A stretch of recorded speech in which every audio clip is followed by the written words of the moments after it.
नमस्कार दोस्तों, स्वागत है आपका A to Z स्टोरीज पर।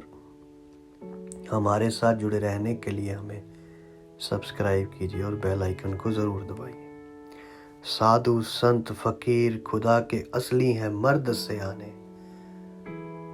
इनकी जिंदगी से इंसान बहुत कुछ सीख सकता है, सीखना चाहे तो।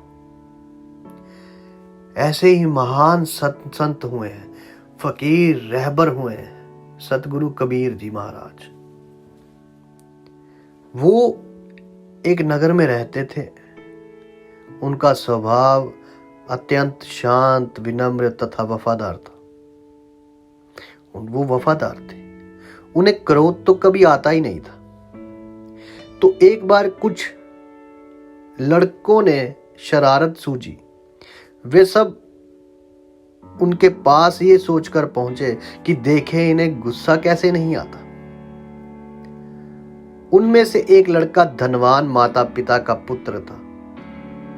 वे वहां पहुंचकर बोला, ये साड़ी कितने की दोगे? सतगुरु कबीर जी महाराज ने कहा, 10 रुपए की। तब लड़के ने उन्हें चिढ़ाने के उद्देश्य से साड़ी के 2 टुकड़े कर दिए और एक टुकड़ा हाथ में लेकर बोला, मुझे पूरी साड़ी नहीं चाहिए, मुझे तो ये आधी साड़ी ही चाहिए। इसका क्या दाम लोगे? कबीर जी ने बड़ी शांति से कहा, 5 रुपए। लड़के ने उस टुकड़े के भी और 2 भाग किए और फिर दाम पूछा। कबीर जी अब भी शांत थे। उन्होंने बताया 2.5 रुपये। लड़का इसी प्रकार साड़ी के टुकड़े करता गया। अंत में वे बोले, अब मुझे ये साड़ी नहीं चाहिए, ये टुकड़े मेरे किसी काम के नहीं। उस लड़के ने कहा। कबीर जी ने शांत भाव से कहा, बेटा अब ये साड़ी के टुकड़े तुम्हारे ही नहीं, किसी और के भी काम नहीं आ रहे। अब ये साड़ी के टुकड़े तुम्हारे ही नहीं, किसी और के भी काम नहीं आएंगे। अब लड़के को शर्म आई और कहने लगा, मैंने आपका जो नुकसान किया है, अंत में आपकी साड़ी का दाम दे देता हूं। कबीर जी ने कहा कि जब आपने मुझसे साड़ी ली ही नहीं तो मैं आपसे पैसे कैसे ले सकता हूं?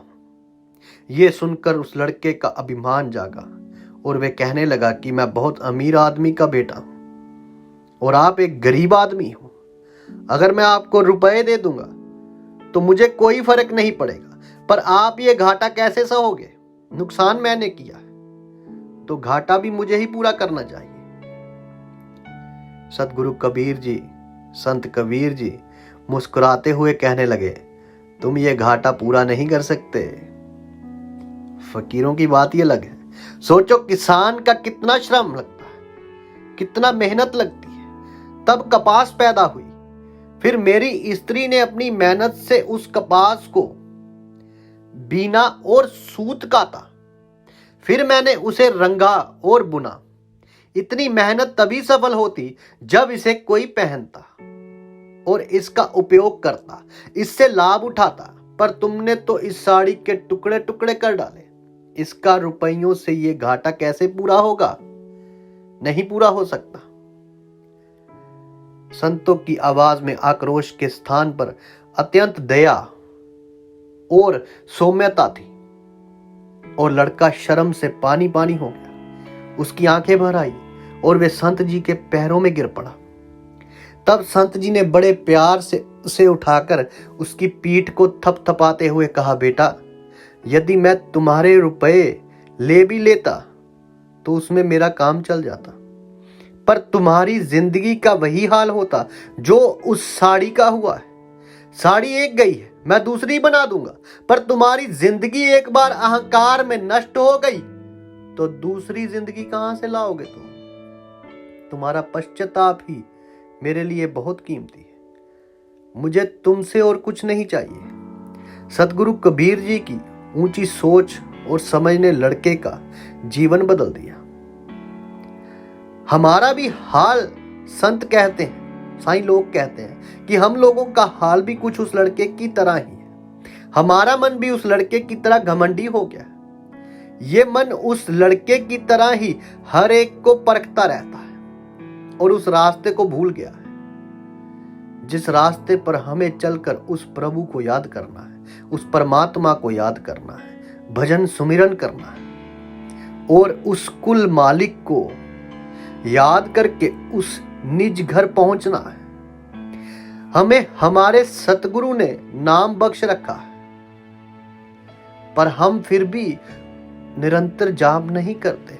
हमें अपने मन को काबू में रखकर इससे भजन सिमरन करवाना चाहिए, ताकि जिस कार्य के लिए हम इस संसार में आए हैं वे कार्य हमारा पूर्ण हो सके। इसलिए कुल मालिक को हर रोज याद करो, मन को अच्छे रास्ते पर लाकर इससे सिमरन करवाओ। जब तक ये मन अच्छे रास्ते पर नहीं चलेगा तब तक हम आध्यात्मिक कमाई में आगे नहीं बढ़ सकते। इसलिए हमें अपने मन में पश्चाताप की भावना रखते हुए इस संसार में रहते हुए आगे बढ़ते रहना होगा। पश्चाताप से हमारे मन में निम्रता आएगी और ये झुकना सिखाएगा।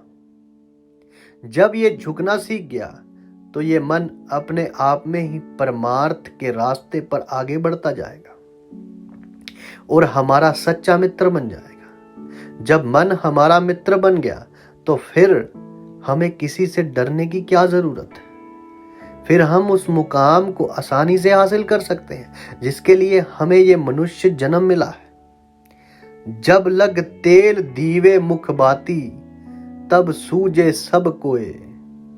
तेल जले बाती ठहरानी, सूना मंदिर होए। कि जब तक दिए में तेल है और बाती जल रही है तब तक उजाला है, अर्थात जब तक श्वास है और आत्मा शरीर में है तब तक सब कुछ अपना है। जब तेल खत्म हो जाता है और बाती जलना बंद कर दे तो खाली दिया रह जाता है, अर्थात जब श्वास खत्म और आत्मा शरीर से निकल गई तो सूना शरीर रह जाता है, वो मिट्टी का शरीर रह जाता है। मिट्टी आखिर मिट्टी में जा होनी है। तो परमात्मा का सिमरन ही एक ऐसी अवस्था है, एक ऐसी चीज है जिससे वो मिट्टी भी सोने की बन जाएगी। नेक कर्म ऐसी चीज है जिससे वो मिट्टी भी सोने की बन जाएगी, दुनिया याद रखेगी। यदि आपको हमारी ये कहानियां अच्छी लगती हैं तो आप हमें सब्सक्राइब कीजिए। आप सबके भीतर बसे उस परमात्मा को मेरा प्रणाम। आप सबका धन्यवाद। साधु संत फकीरों रहबरों की सदा ही जय।